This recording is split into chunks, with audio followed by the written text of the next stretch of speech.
반갑습니다.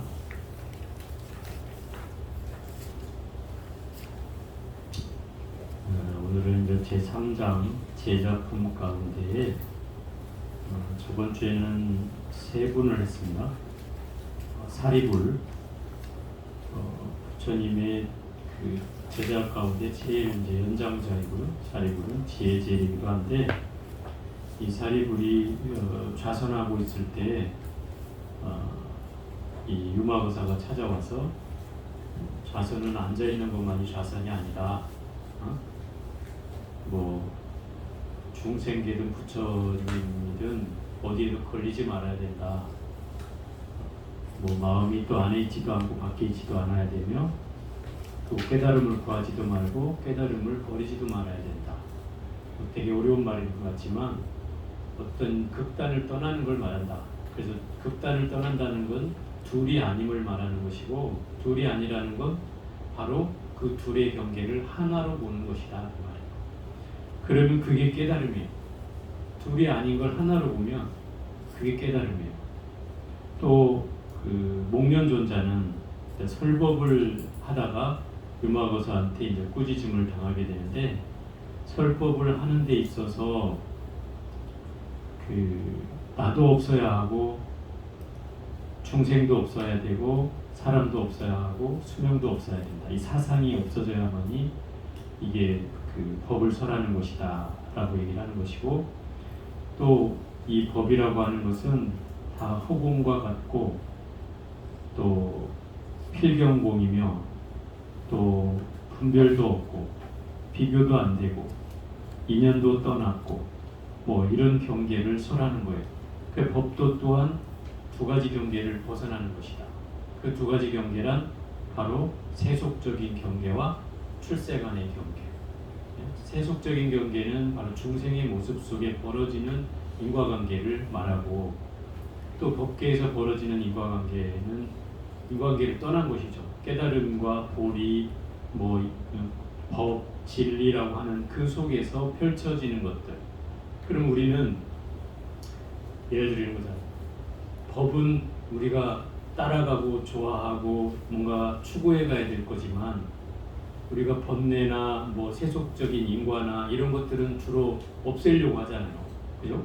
근데 여기서는 그 얘기를 하고 있는 게 아니고 이 둘도 극단이라고 하는 거예요. 이 두 가지도. 그럼 이 두 가지가 다 양극단이기 때문에 불이라고 하는 것은 이 두 가지를 떠나는 거예요. 그럼 이 두 가지 경계를 하나로 보는 거다 이 말이에요. 마치 중생과 부처가 둘의 경계지만 하나라고 얘기하듯이 그렇게 보는 것이다. 번뇌와 보리가 양극단이지만 하나다 라고 하는 것처럼 그걸 말하는 것이다. 이게 이제 설법에 관한 내용이었고, 세 번째는 이제 대가섭존자가 가난한 사람만 찾아다니면서 걸식을 해가는 경계에 떨어졌을 때 유마가섭가 나타나서 이 가난한 자에게만 복을 짓겠다는 이 마음, 순수한 마음으로 가섭은 그 탁발을 했지만, 결국 유마거사는 이것도 또한 차별심이라는 거죠. 빈부를 나누는 차별심이라는 거죠. 가난한 자는 복을 덜 받으니 복을 더 지켜야 하기 위해서 가섭존자는 더 탁발을 했지만, 결국 유마거사가 하는 말은 너는 바로 가난하다는 것에 걸려있다라고 얘기하는 거예요. 그럼 부자는 뭐냐? 얘기합니다. 결국 이 가섭존자의 이런 그 걸식과 또 이 뒤에 부분이 이제 또 수보리 존자가 나오는데, 이 수보리 존자는 또 부자를 찾아다닙니다. 왜 부자를 찾아다니냐니까, 부자는 복이 많고 공덕도 많아서 그야말로 그 복을 계속 연장해 가야 될 그런 의무를 가지고 있는 사람들이다. 그래서 내가 복을 더 지켜해 주기 위해서 그 부자들을 찾아다닌다 이렇게 얘기한다. 결국 금강경에도 나오지만 이러한 스님들 때문에 차제거리, 일곱 집을 돌면서 차례로 걸식을 탁발을 해야 된다는 법칙이 생겨난 거예요. 일곱 집을 무조건 돌아. 거기는 부자만 있는 것도 아니고 가난한 집만 있는 것도 아니잖아요. 그 걸리는 대로 일곱 집을 돌면서 이 바로 탁발을 할 수 있도록 만들어 놓은 거예요. 결국 이런 편견을 없애기 위해서. 그래서 40페이지 보면 부처님께서 수보리에게 이르셨다. 그대가 유마일에게 가서 문병하여라. 수보리가 부처님께 말씀드렸다. 세존이시여 저는 그에게 가서 문병하는 일을 감당할 수 없으니 왜냐하면 기억해보니 제가 이쪽에 그 집에 들어가 걸식할 적에 유마일이 저의 발을 가져다가 밥을 가득 담으면서 저에게 말하였습니다. 수보리여 만약 음식에 평등한 사람은 모든 법에도 평등하고 모든 법에 평등한 사람은 음식에도 평등합니다. 이렇게 걸식을 해야 음식을 받을 자격이 있습니다. 이런 겁니다. 이 얘기는 무슨 얘기냐면 예를 들어서 이 수보리는 부자를 찾아다니다 보니까 이 유마거사한테 찾아간 거예요. 네? 부자를 찾아다니다 보니까 그 유마한테 잘 걸렸죠. 아싸 했을 거예요. 아마 유마거사는 아싸 했을 거고 이 수보리는 아뿔싸 했겠죠.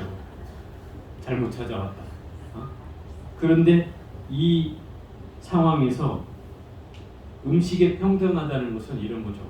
우리가 보통 그 오관계라고 해서 스님들이 외우면서 밥을 먹잖아요. 그 가운데 그런 말이 나와요. 도업을 이루고자 이 음식을 양약을 삼아 이 음식을 받습니다. 이런 거예요. 내 몸을 지탱하는 양약을 삼아 이 음식을 받습니다. 이렇게 얘기하거든요.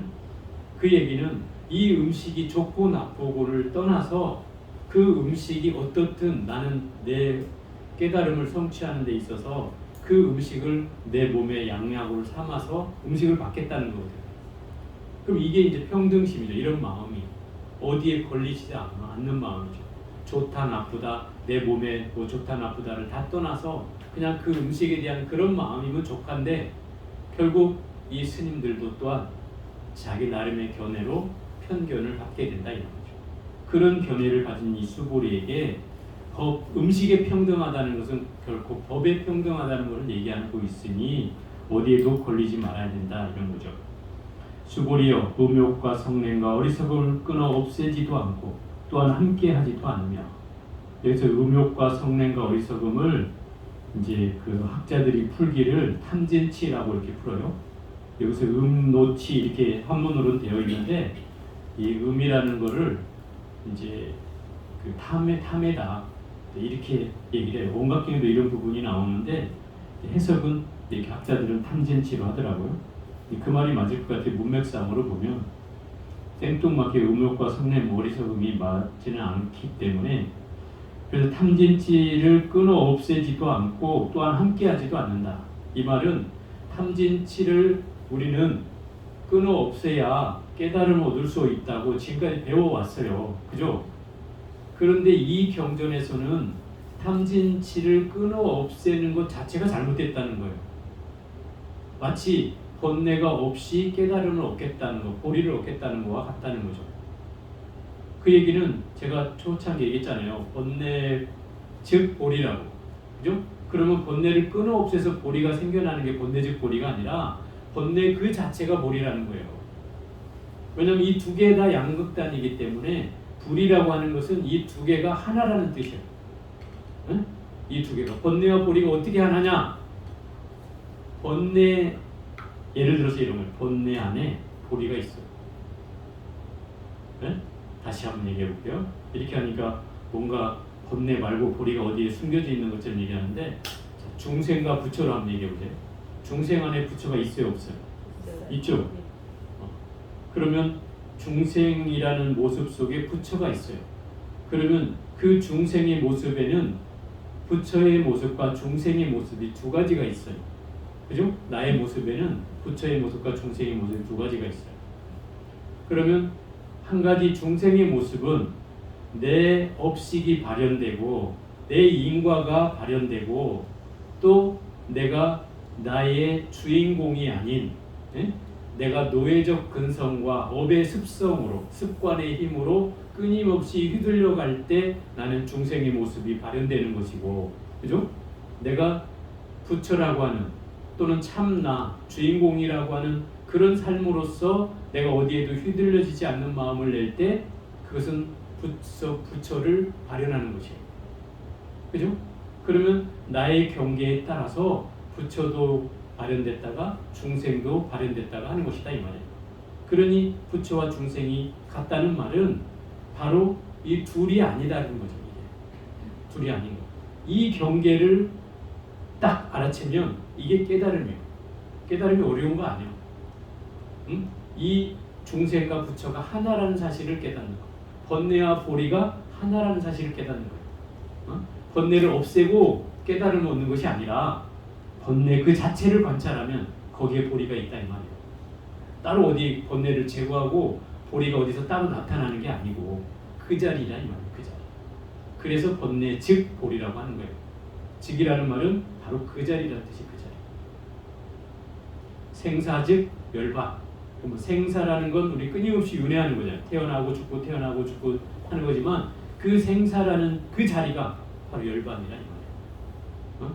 옛날에 저 아암경이나 소승불교나 이 상자부 불교에서는 번뇌를 없애야 깨달음이 나타난다. 이렇게 얘기한단 말이에요.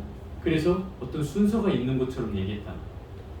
그런데 이 순서는 경전에 설해져 있다는 것 때문에 저 소승불교나 남방불교 또는 저 상자부 불교 이런 데서는 부처님의 말씀 그대로를 해야 된다고 생각하는 사람들이니까 고지고대로 실천해야 된다. 그래서 순서가 있어요. 번뇌를 탐진치를 제거하면 거기에서 깨달음이 또 보리가 일어난다라고 하는 거죠. 경전에 그렇게 써져 있어요. 마음경이나 이런 경전에.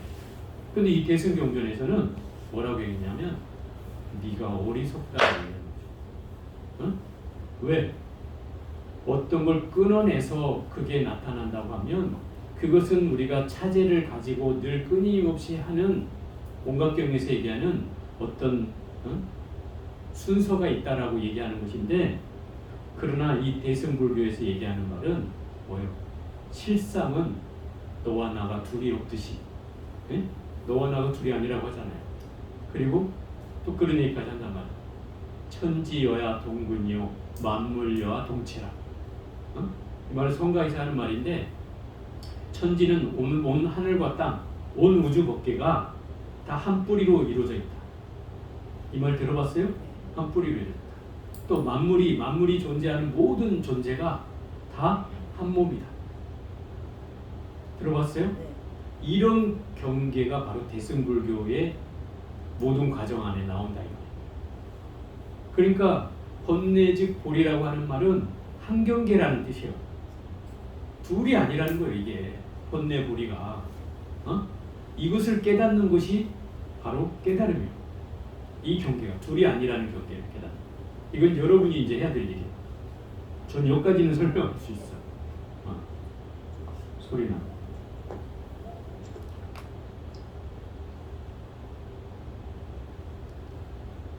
또 몸을 망가뜨리지도 않고 그 모습을 수순하며 어리석음과 애착을 없애지 않고 지혜와 해탈을 얻으며. 어리석음과 애착을 딱 없애고서 지혜와 해탈을 얻는 게 아니고 그대로 그 자리가 바로 지혜와 해탈이라는 거예요. 이게 이제 소승불교와 대승불교의 차이라고 할 수 있는 거예요. 오욕제의 모습을 가지고 해탈을 얻으며. 대단하지 않아요? 오욕제가 뭐예요? 오욕제는 무간지옥에 떨어지는 5가지 죄를 말해요. 최고 무거운 죄. 첫째, 부모를 죽이는 것. 살부, 살모. 2가지.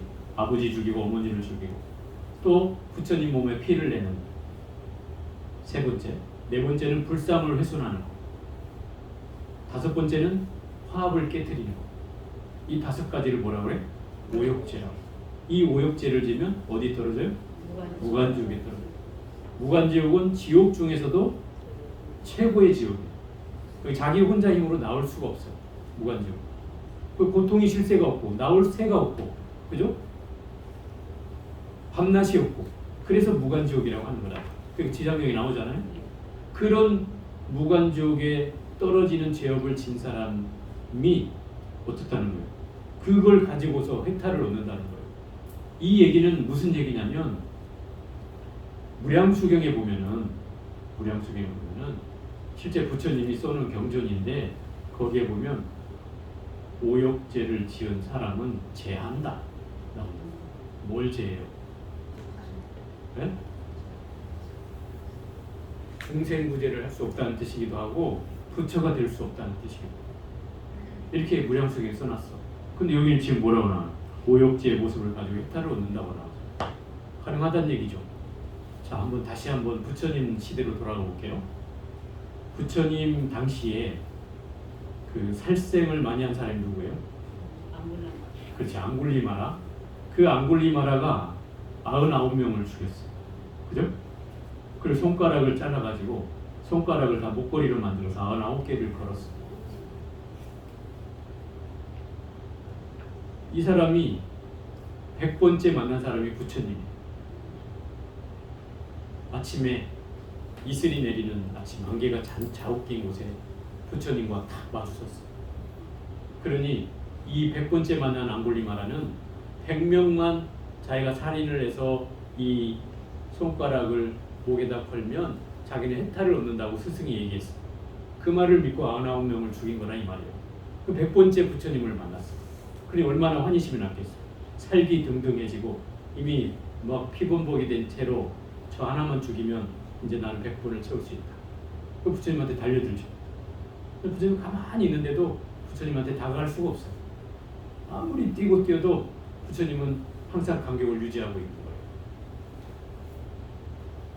몇 시간을 했을 거 아니에요? 그러고 나니 힘이 쭉 빠졌죠. 그때서야 이제 이 부처님이 그 앙굴리마를 위해서 법문을 하는 거예요.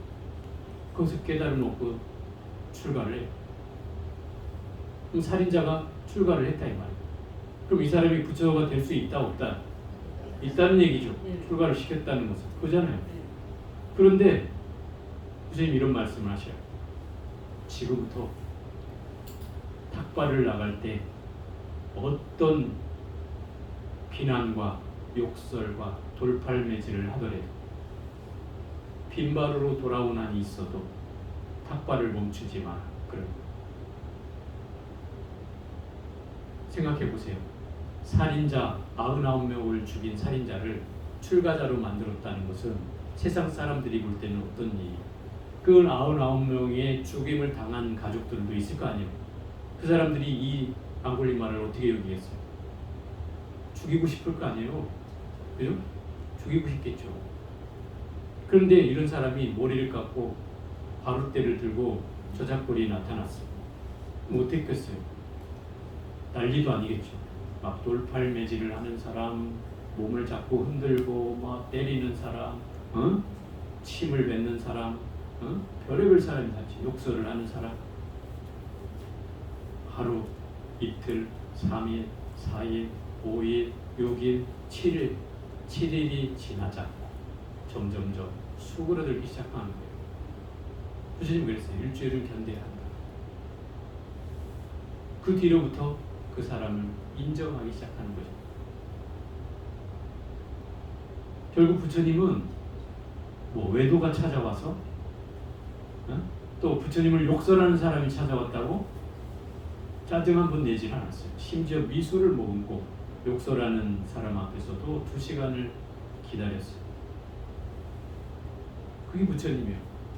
그러니 스님, 근데 그 부처님이 어떤 법문을 해주셨는지 말씀해 주시면 앙굴리마라고 하는데 부처님이 법문을 하셔서 단박에 깨달았.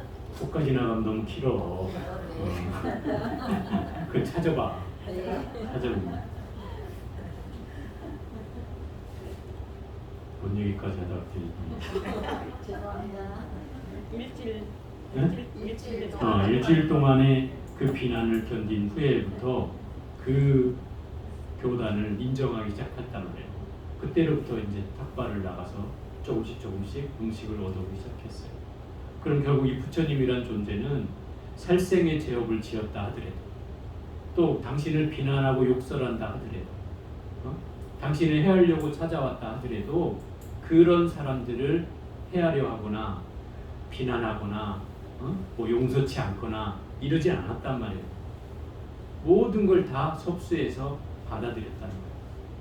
그걸 생각해 보면 그 후에 이 소승불교를 수행하는 수행자들이 또 이 상자부 저 남방불교에 행해지는 수행자들이 마치 부처님 법의 경전에 토시한 자도 틀려서는 안 된다고 하는 사람들이 결국 중생구제를 외면하고 자기들의 수행만 일삼고 오로지 학문의 그 진취, 학문의 진작만을 하는 것을 일삼는 상황이 벌어졌을 때 결국 이런 불교가 일어나게 된 계기다 이 말이에요.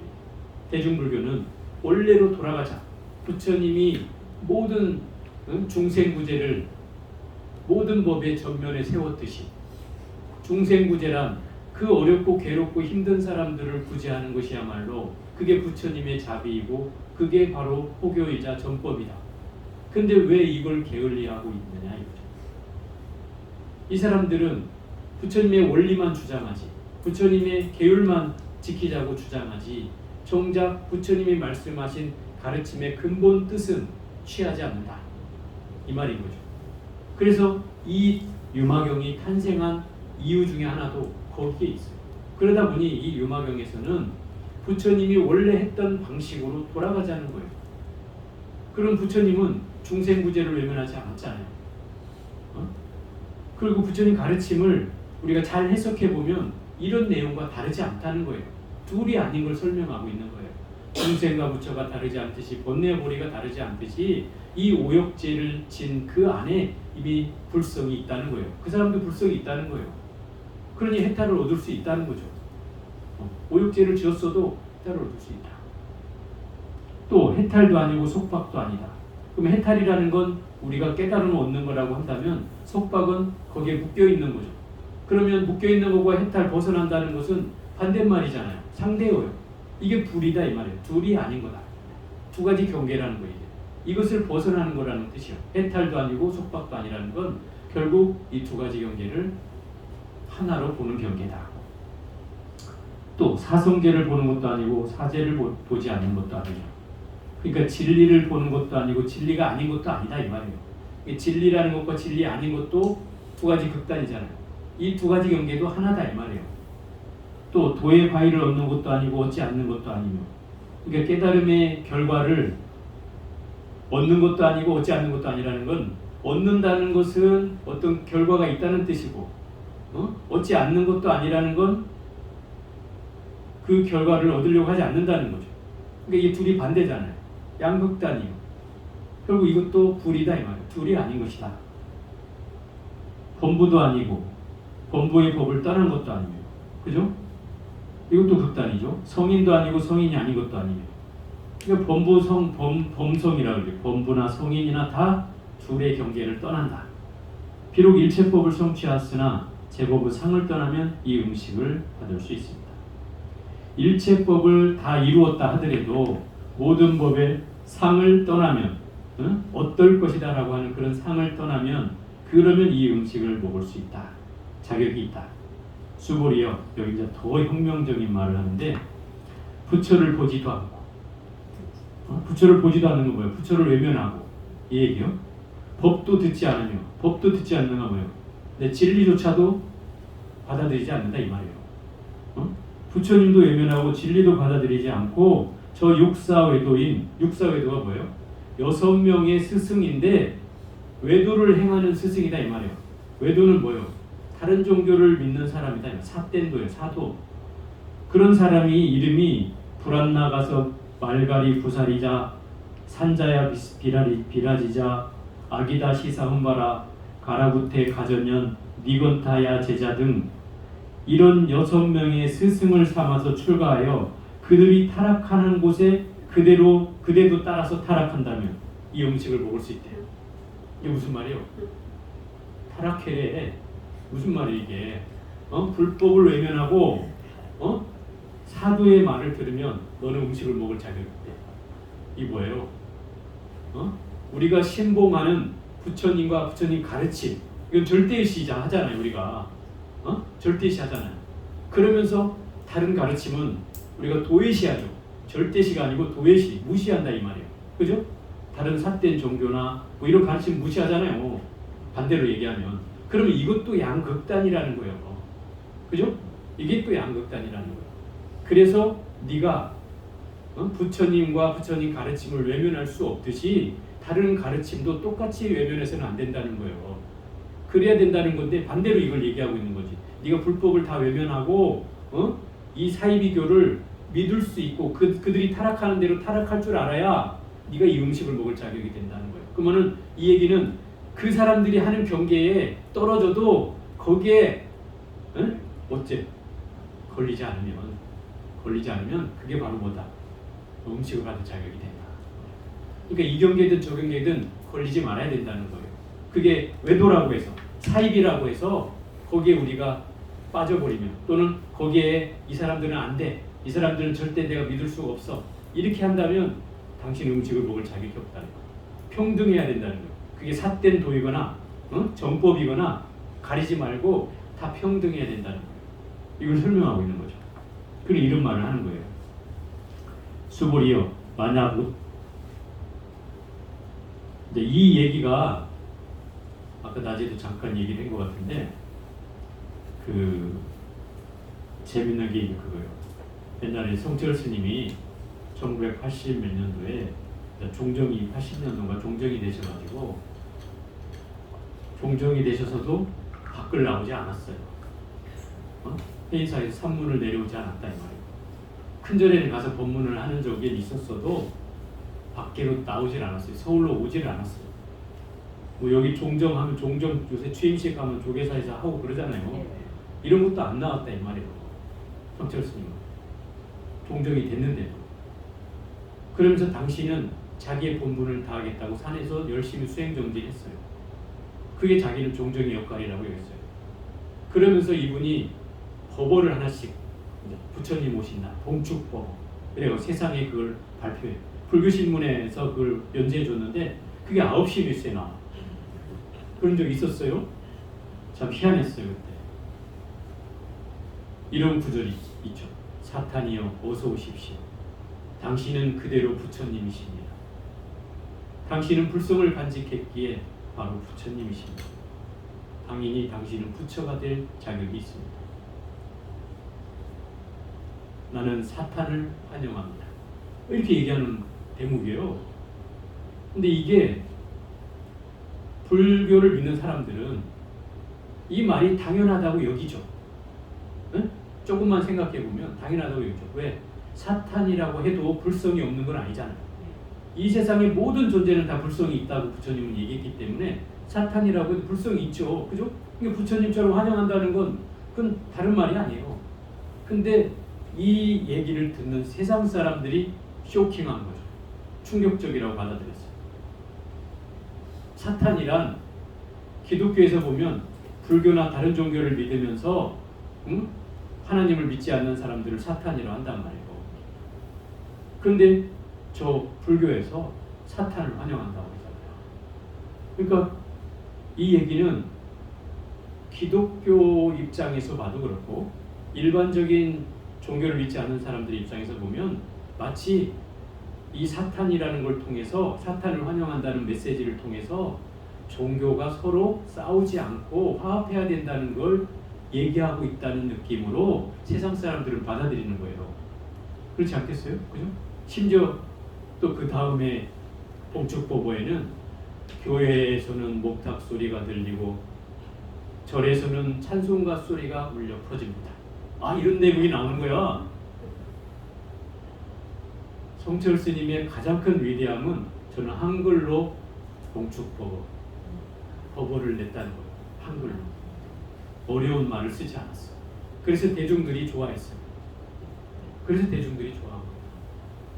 내가 이해할 수 있는 말을 했단 말이에요. 물론 그 뜻은 다르겠지만 중생들이 읽어서 자기들 나름으로 해석할 수 있는 말들이었기 때문에 그래서 좋아했죠. 어찌됐든 그때 세상 사람들은 성철 스님이 대단한 사람이라고 여겼어요. 그 메시지를 보고 충분히 그분은 산속에 있어도 종정의 역할을 저는 했다고 봐요. 왜? 세상 사람들한테 귀감을 줬어요. 감동을 줬어요. 불교가 이런 종교구나 라고 느끼게 했어요. 그래서 그분이 돌아가셨을 때 우리나라 전국에 한 1,500만 정도가 왔대요. 불자 인구보다 더 많이 왔어요.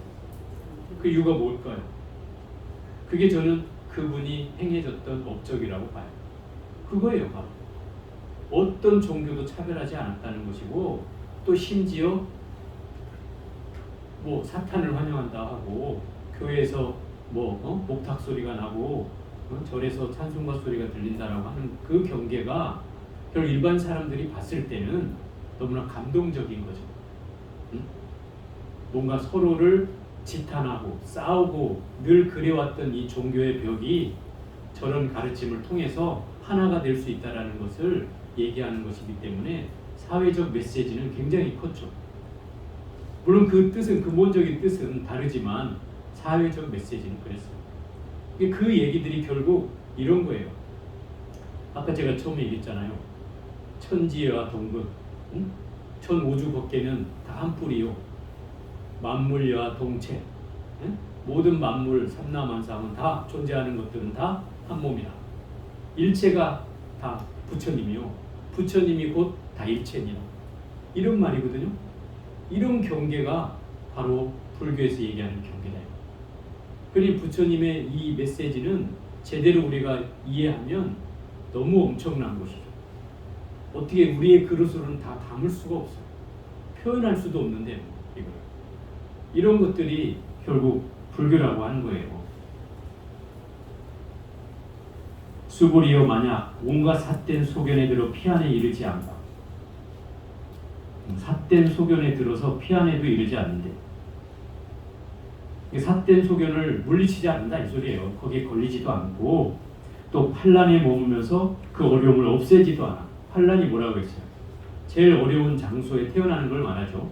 지옥에 태어나고 악귀에 태어나고 축생에 태어나고 또 변방에 태어나고 또 장수천 같은 하늘에 태어나고 하는 이런 어려운 곳에 태어나는 거. 이런 곳에 태어나면 뭘 하기 어렵다는 거예요. 공부하기가 어려운 곳이죠. 공부하기.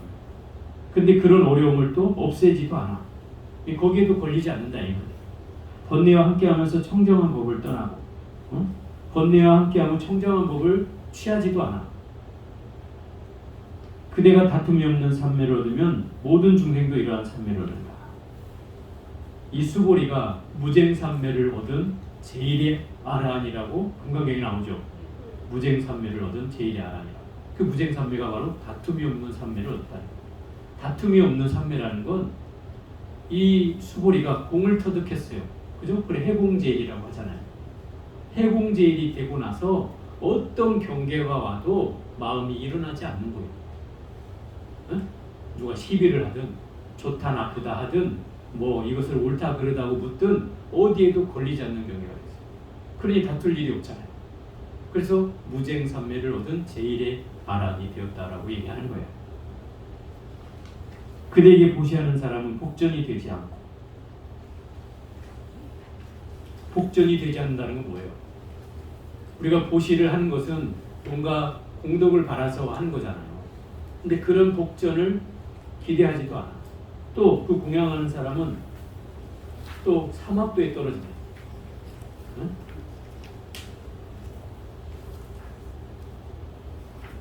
그대가 누구예요? 수보리에게 공양하는 사람은 삼합도에 떨어진다. 평등하지 않은 법을 실천하고 있으니 삼합도에 떨어진다 소리 있죠. 온갖 마군과 손잡고 모든 번뇌에 거치되, 그게 마군을 물리치지 않는다 이 말이에요. 우리의 경계는 마군을 항마를 다 물리쳐야 깨달음을 얻는다라고 얘기하고, 부처님도 항마 촉지인을 해서 마군을 물리치고 난 뒤에 깨달음을 얻었다고 이렇게 하잖아요. 근데 마군과 손잡고 모든 번뇌에 거치되며 이렇게 얘기한단 말이에요. 그러면 이 얘기는 뭐예요? 이 경계에도 떨어지지 않는다 이 말이에요. 악마에도 걸리지 않고 번뇌에도 걸리지 않는다. 아까 제가 번뇌 즉 보리라고 했잖아요.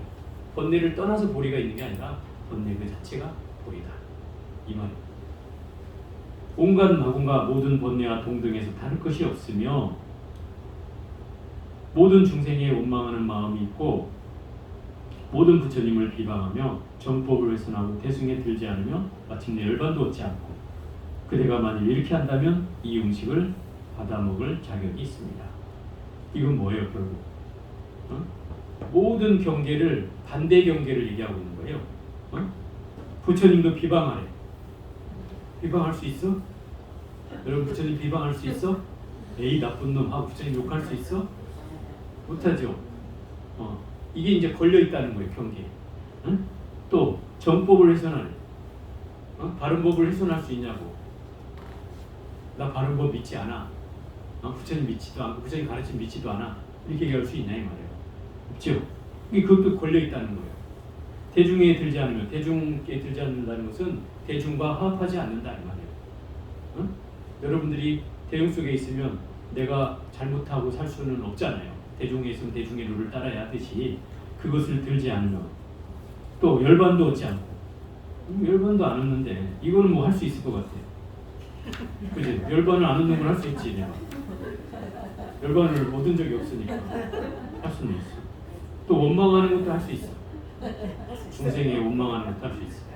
이 두 가지는 할 수 있네. 어쨌든 이런 경계에 걸리지 않아야 된다는 거예요. 그래야 네가 음식을 받을 자격이 있다. 이 소리예요.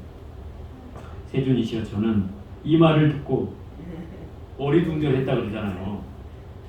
여러분도 안 그래요? 이런 얘기 듣고 이 대체 무슨 말이야? 너무 헷갈리는데? 막 이렇게 되잖아요. 무슨 말인지 알지 못했으며 어떻게 답을 해야 할지 몰라서 바루를 두고 집에서 나오려고 했다. 바루를 탁발하러 갔는데 바루를 두고 나오려고 했다. 정신이 없는 거죠. 그러니까 유마일이 그런 거예요. 수보리여, 두려워하지 말고 바루를 드십시오. 왜냐하면 여러께서 만드신 헛개비가, 여러께서 만드신 그 환상이 만약 이러한 일로 나무란다면 그래도 두려워하겠습니까? 부처님이 나무라는 거로 한다면 두려워하겠느냐 이 말이에요. 두려워하겠어요? 부처님한테 꾸지람은 부지런히 들을 수 있잖아요. 그러니 수보리가 저 두려워하지 않습니다. 그렇게 하죠. 다시 말했습니다. 일체의 모든 법은 다 헛개비의 모습과 같습니다. 다 환상의 그 환의 모습과 같습니다. 그대는 이제 두려워할 것이 없습니다. 왜냐하면 모든 언설도 이 헛개비의 모습과 다를 바가 없으니 지혜로운 사람은 문자에 집착하지 않기 때문에 두려워할 것이 없습니다. 이 말이 무슨 말이야? 내가 열심히 너를 훈계했지만 그 말에 떨어지지 마라 이 소리야. 그 말에도 떨어지지 말아야 돼요. 내가 이렇게 막 어리둥절하게 만들었죠. 유마거사가 무슨 오욕죄를 안고서도 해탈을 얻을 수 있으며 여기서 말한 대로 부처님을 비방하며 정법을 훼손하고 대중과 화합하지 않으며 열반도 얻지 않고 이렇게 해야 음식을 받아 먹을 자격이 있다라고 얘기를 했던 그 말에 떨어지지 마라 이 말입니다. 실컷 얘기해놓고 정신이 없는 이 수보리한테 야 그 말에도 떨어지지 마 이렇게 얘기하는 거예요. 그냥 한 방 또 먹는 거죠. 그죠? 그러니까 이 불교가 어렵기도 하고 재밌기도 한 게 이런 거예요. 그래서 맨날 말에 떨어지지 말고 말에 걸리지 마라 그러는 거죠. 그래서 옛날 선사들도 그런 말 하잖아요. 자, 말을 해도 30방이요 말을 안 해도 30방이냐. 자, 일러라! 그러면 이제 거기서 놀라가지고 그 말을 어떻게 될지 몰라서 이 수보리처럼 어리둥절 어쩔 줄 모른다? 그럼 가서 후드로 패는 거죠. 30방을 맞는 거예요. 도망간다고 안 팰 것 같지? 쫓아가서 패. 죽을 만큼 패요. 스님들은 사정 없어요. 그 경계에서. 네? 아 맞아봤냐고? 그렇게는 안 맞아봤지. 그 일러라 하는 스님을 못 만나봐가지고.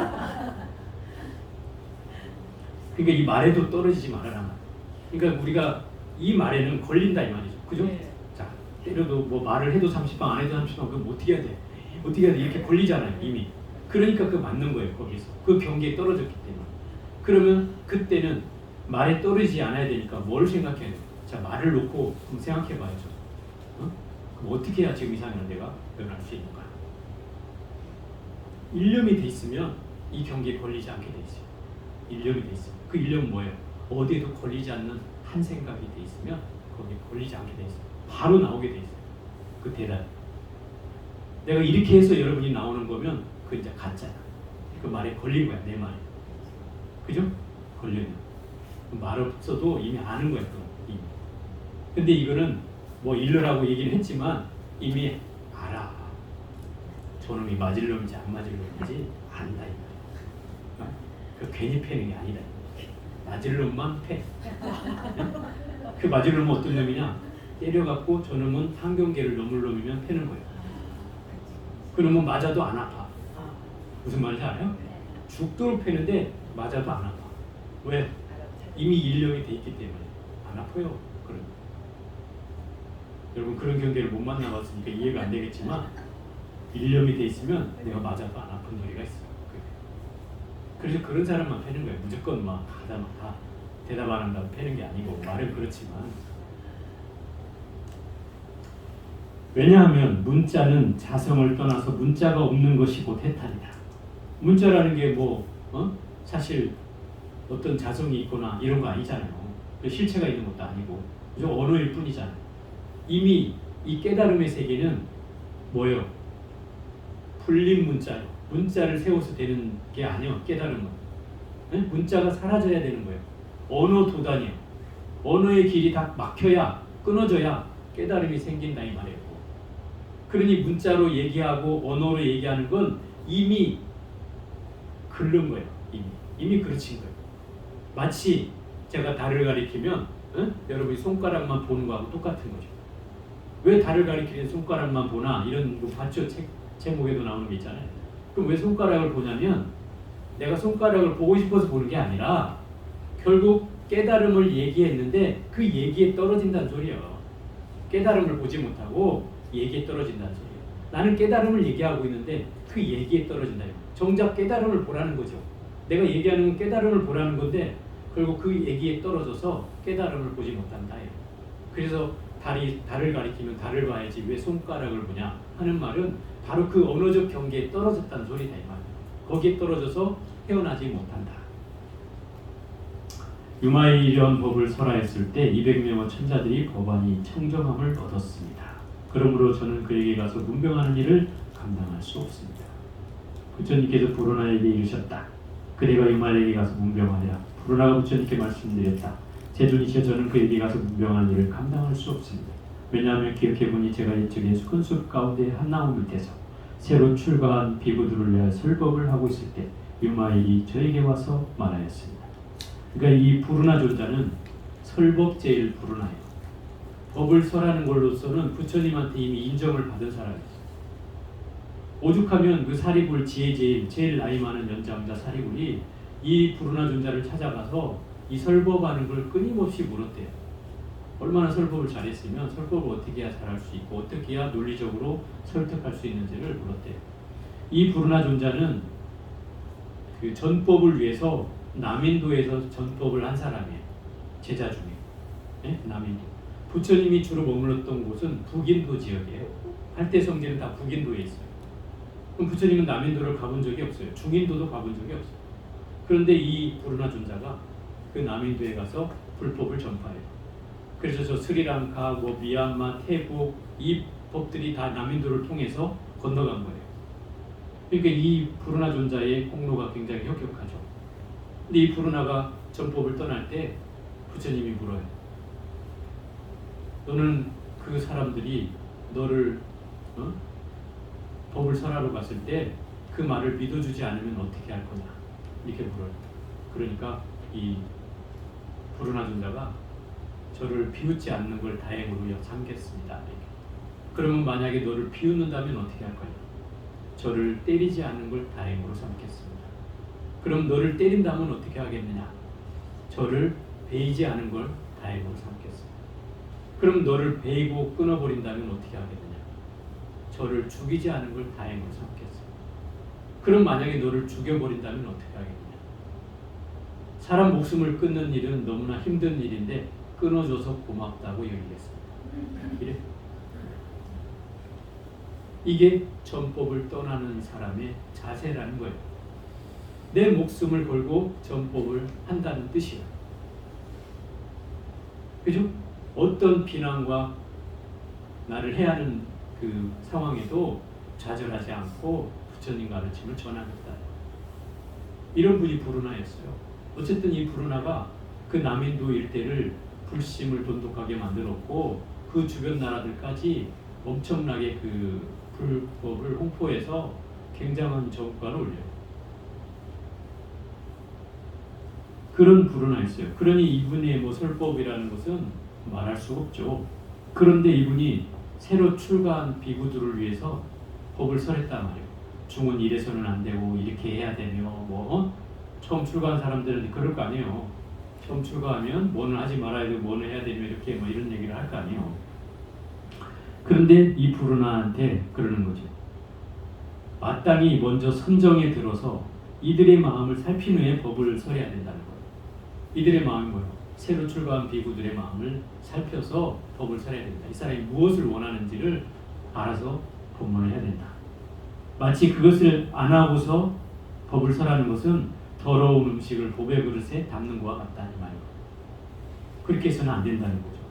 마땅히 비구들이 마음에 품고 있는 생각을 알고서 법문을 해야 된다. 마치 유리를 가지고 수정과 같다고는 할 수 없습니다. 여기서 유리와 수정을 이제 비교를 했는데 여러분은 가치가 유리가 더 좋아요? 수정이 더 좋아요? 수정이라고 얘기죠. 근데 이거 알아야 돼요. 우리가 칠보를 얘기하는 건 순서예요. 그게. 귀중함의 순서. 금은, 유리, 자거, 만호, 산호, 호박. 그럼 제일 귀중한 게 금이라는 뜻이고 은이라는 거고 세 번째가 유리예요. 지금은 유리가 흔적만전이어서 보물이 아니지만 예전에는 유리가 굉장한 보물이었어요. 그래서 옛날 신라 왕실의 무덤 같은 데서 보면 유리 구슬로 된 보석들이 엄청 나오거든요. 그죠? 그런 보물이기 때문에 수정보다 그때는 유리가 훨씬 귀했다는 거죠.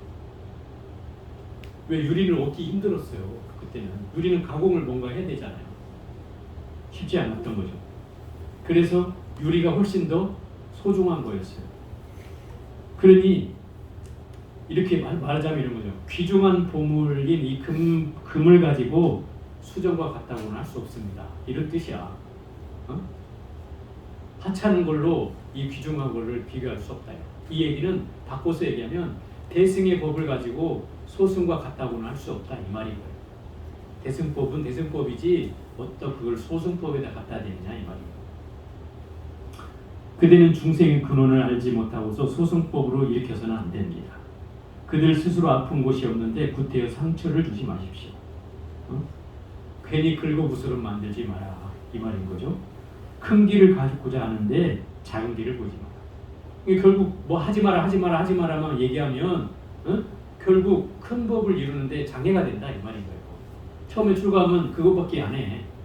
이것도 하지 마, 저것도 하지 마, 저것도 하지 마 이런 것만 시키니까 하지 말라는 것만 있지 하라는 건 없단 말이에요. 거의. 그게 소승법이라는 거예요. 그래서 이렇게 하지 말고 큰 길을 가는 사람은 큰 길을 가게 해야 된다. 왜 큰 바닷물에 나가는 사람이 왜 소 발자국에 그 물에다 비유를 하냐 이 말인 거예요. 큰 바닷물을 소 발자국에 넣을 수는 없지 않느냐 이 말인 거죠. 그게 대승법을 이 소승의 작은 법으로 얘기하지 마라. 대승법은 크게 앞으로 나가야 되는 법이니 하지 마라보다 이렇게 해라고 얘기해라. 걸리지 마라고 얘기해라.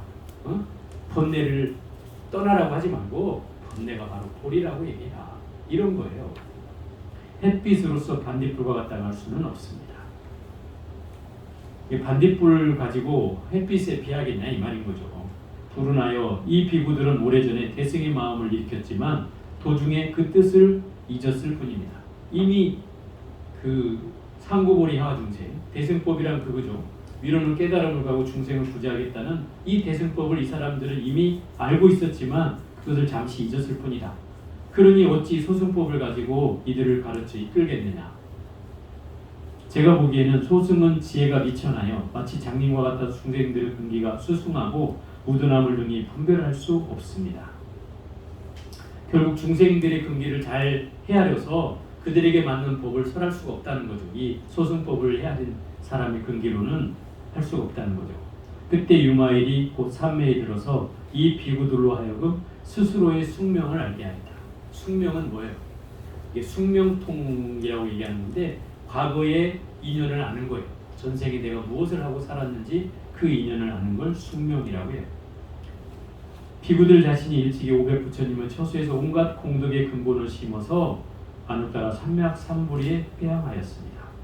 그러니까 이 비구들이 모든 부처님, 500부처님이 각각 처수에 있을 때마다 온갖 공덕을 지었다 이 말이에요. 그래서 이런 부처님 법을 만나게 되는 거예요. 그래서 안혹따라 삼맥삼불이에 이것을 회항을 깨달으며 회항을 했으니 이 사람은 화련히 본래의 마음을 다시 얻었다. 이미 깨달은 그 마음을 다시 확 트여서, 마음이 트여서 본래의 마음을 다시 얻었다. 원래 깨달았다 이 말이에요. 옛날부터 깨달았는데 그걸 다시 확인했을 뿐이다, 이런 거죠. 이때 여러 비구들이 모리를 조아려 유마일의 발에 정리하였습니다. 그때 유마일이 법을 설하여 안을 따라 산막산보리에서 다시는 물러서지 않게 하였습니다. 제가 생각하기에는 성문성은 사람의 근기를 살필 줄도 모르고 알맞게 법을 설하지도 못합니다. 그러므로 저는 그에게 가서 문정하는 일을 감당할 수 없습니다. 결국 이런 얘기 들어봤어요? 부처님은 중생을 부처로 만들기 위해서 온 것이 아니라 이미 그대들이 깨달았다는 사실을 알려주기 위해서 온 것이다. 이미 당신들은 구원되어 있음을, 이미 스스로 자각되어 있음을 알려주러 온 것이다. 이 말 들어봤어요? 안 들어봤어? 이건 이제 이 얘기예요. 보통 부처님은 중생을 구제하기 위해 이 땅에 오셨다 이렇게 얘기하잖아요. 부처님의 1대사 2년은 그거예요. 그러니까 부처님 탄생기에도 모든 괴로움을 없애주겠다고 선언하시고 이 땅에 태어나셨잖아요. 그것이 내가 이 땅에 중생의 괴로움을 해결해 주겠다는 뜻이긴 한데, 반면에 보면 이런 뜻이다 이 말인 거죠. 이게 대승불교의 입장에서 얘기하는 거예요. 이미 우리는 깨달은 사람들이에요. 네? 안 깨달았어요? 여기서도 막히는구나. 깨달았어. 깨달았는데 다만 뭐예요? 내 업식의 구름에 가려져 있을 뿐이야. 그건 인정하죠? 깨달아 있는 존재야. 그런데 그 업식의 구름에 가려져서 그걸 못 볼 뿐인 거죠. 그리고 그런 사실을 부처님은 알려주러 오셨다 이 말인 거예요. 너는 이미 부처야. 너는 이미 깨달았어. 그러니 그 업식의 굴레만 제대로 봐. 그 자리가 바로 불성의 자리야. 이렇게 얘기하고 있는 거예요. 이게 이제 대승불교에서 하는 얘기다 이 말이에요. 부처님께서 마학 가전연에게 이르셨다. 그대가 유마리에 가서 문병하리라. 가전이 부처님께 말씀드렸다. 세존이시여 저는 그에게 가서 문병한 일을 감당할 수 없습니다. 왜냐하면 기억해보니 제가 일찍 부처님께서 여러분 비구들을 위하여 간략하게 법문의 요점을 말씀하셨을 때 제가 뒤를 이어 그 뜻을 알기 쉽게 더 자세히 연설하였습니다.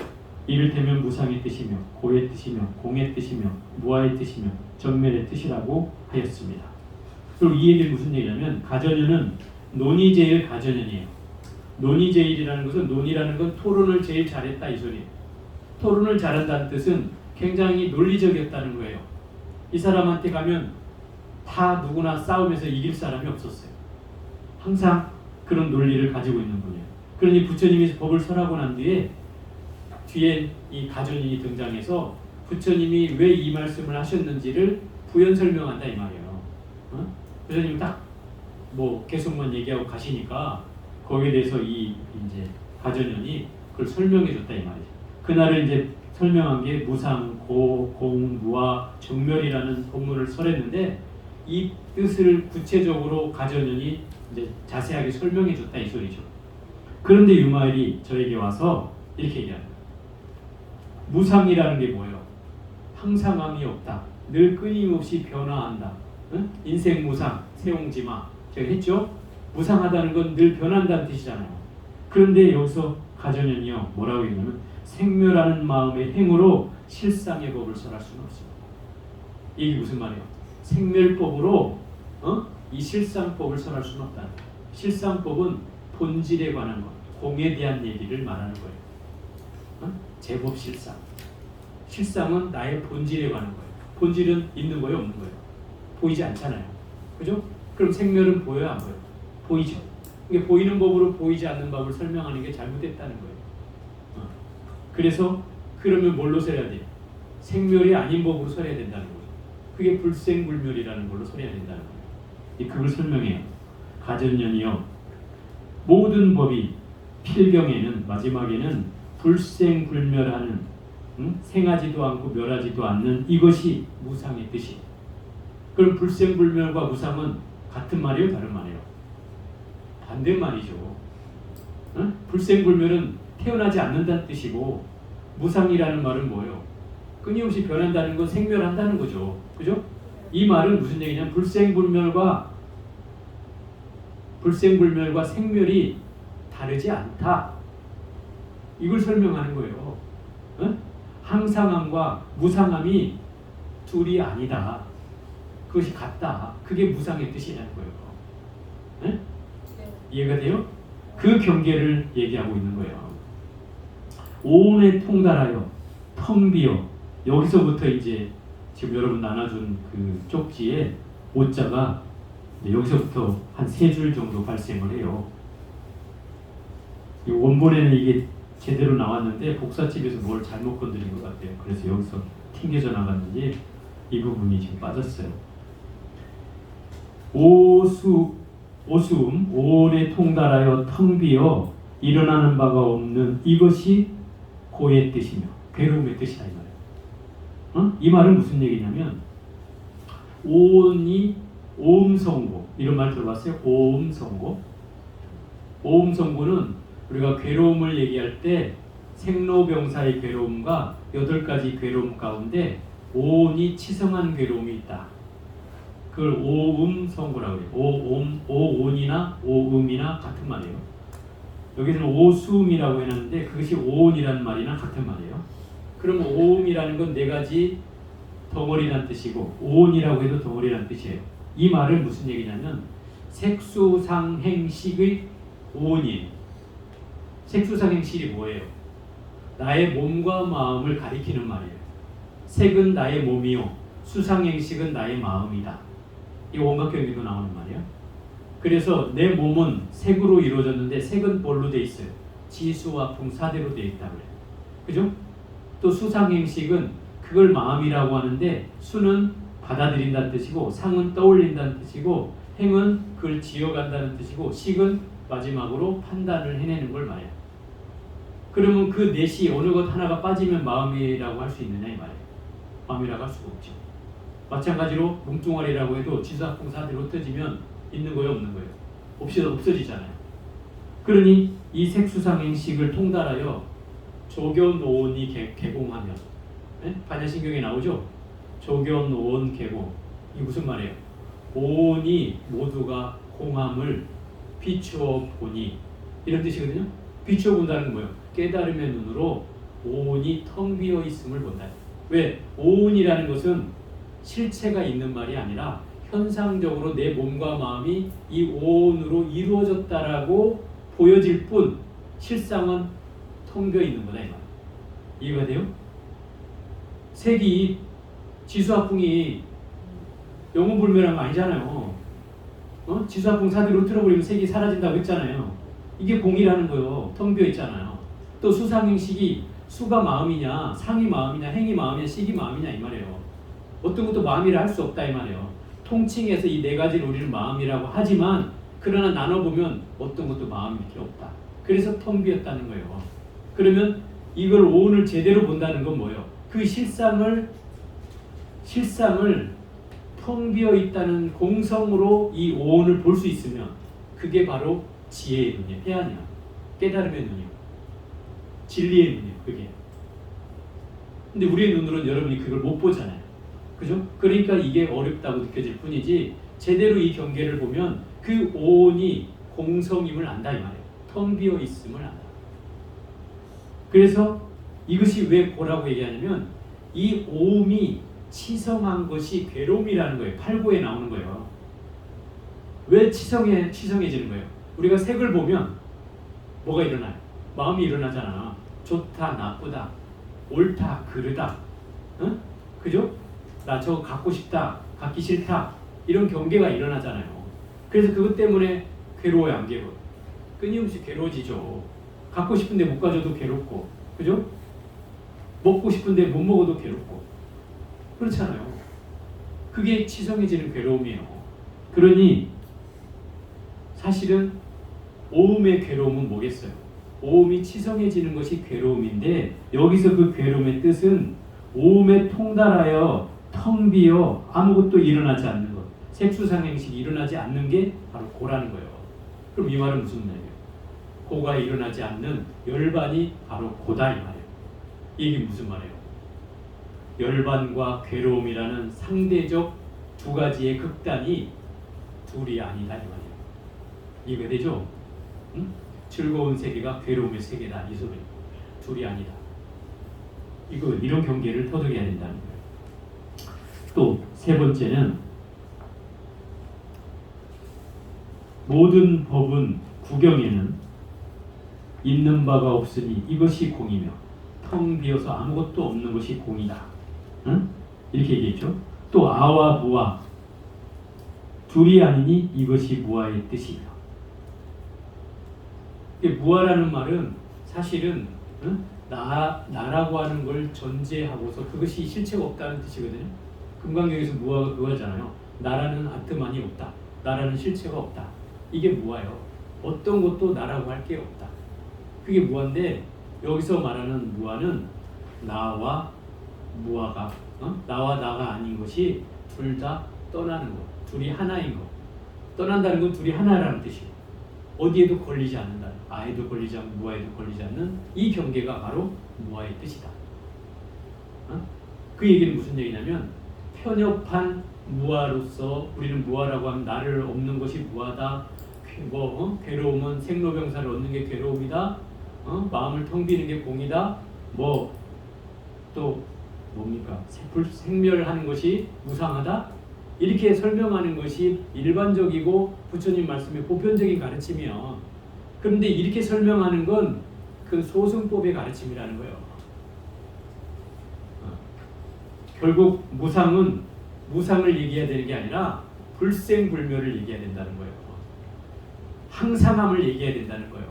그래서 이 두 가지 경계에 휘둘리지 않을 때, 두 가지 경계가 하나로 보일 때 그것이 바로 무상의 뜻이다.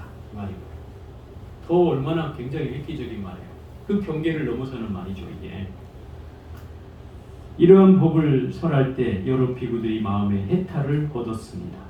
그러므로 저는 그에게 가서 문병하는 일을 감당할 수 없습니다. 이 가전연이 한 내용은 바로 무상, 공, 무아, 정멸이라는 이 가르침을 새롭게 해석하고 있다는 거예요. 유마고사가. 그래서 교리에 옛날 그 부처님의 제자고 부처님 가르침을 이어온 소승법의 제자들은 부처님의 가르침을 토시한 자도 안 틀리려고 노력했어요. 가르침을 있는 그대로 받아들여서 그걸 수행하는 걸 모토로 삼았단 말이에요. 그러다 보니까 너무 그 가르침의 근본 뜻을 버리고 그 맥락을 쫓아가기만 하다 이 말이에요. 그러니 개정의 사막을 닦으라 하니 그 개정회를 순서를 가려서 개를 닦고 정을 닦고 해를 닦아야 된다고 얘기하고 번뇌를 없어서 끊어 없애서 보리를 얻어야 된다고 얘기를 한단 말이에요. 암경에는 그렇게 나와요.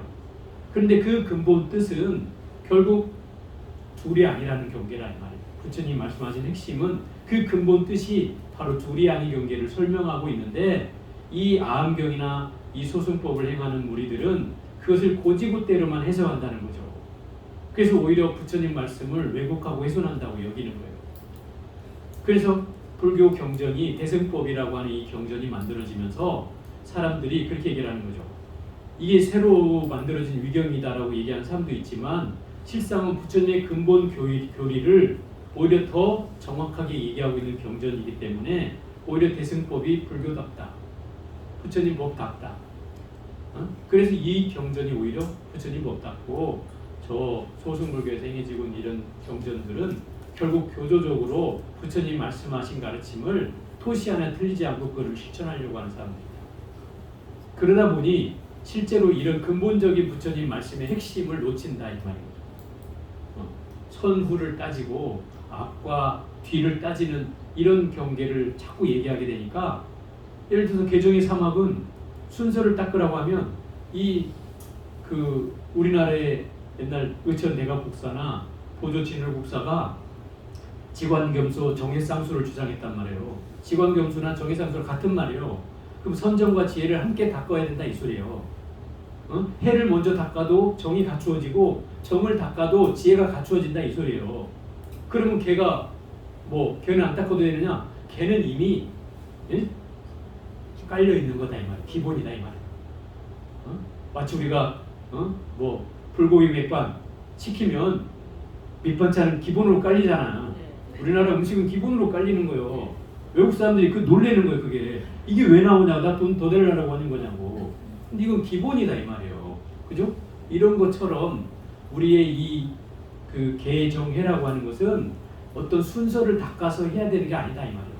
지혜를 얻으려고 노력하면 이미 선정과 계율이 다 갖춰져야만이 이게 얻어진다는 뜻이고, 선정을 닦으면 그 선정이 완벽해지려면 그 지혜와 계율이 갖춰져야만이 선정도 완벽해진다는 거예요. 그러니 어느 것 하나만 해갖고도 충분히 다 이룰 수 있다는 뜻이에요. 그런데 여기에 무슨 선후 차별이 있느냐 이 말인 거죠. 이것만 주장해서는 안 된다는 거예요.